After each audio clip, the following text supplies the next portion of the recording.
TitleMatchNetwork.com. When did you first meet Jim Brunzell, and what led to you guys being put together as the High Flyers?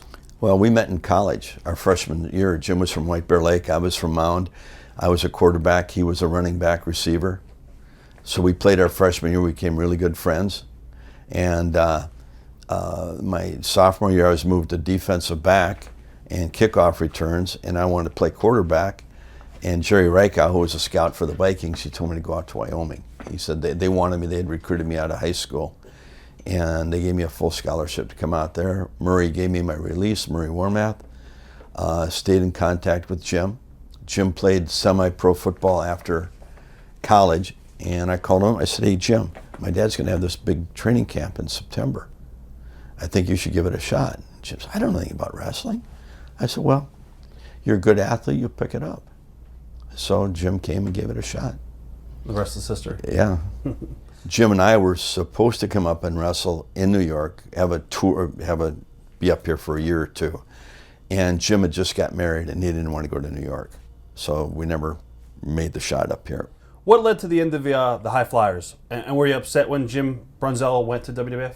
The only thing I got upset about, we had a big match coming up with the Road Warriors in Winnipeg. And he had the opportunity to go to New York. And, you know, I think with everybody, and my father either, we didn't get mad at anybody leaving, but fulfill your commitments before you leave. Right. You know, a lot of guys, the only guy that left the AWA and went with McMahon that fulfilled his commitments was, Hulk. Come on, you know everything. It's got to be Hogan. No. He didn't fulfill them. He missed the last 5 big sellouts. Who would that be? Come on, I'm testing you. Trying to think. We talked about him earlier. Bobby Heenan. Yep, only one. Out of respect to your dad? And for the business. Yeah. He fulfilled all his commitments. Told Verne he was going to leave. Verne said, okay, we got these. He said, don't worry, I'm going to make all my commitments. And he did. Ventura walked out. Hogan walked out.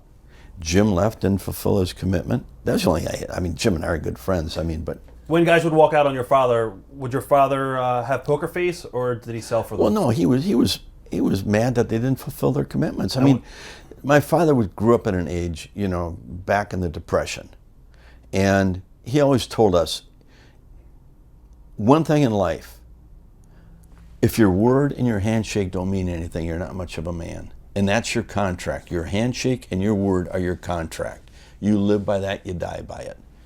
And that's what he lived by it and ended up dying in business because of it.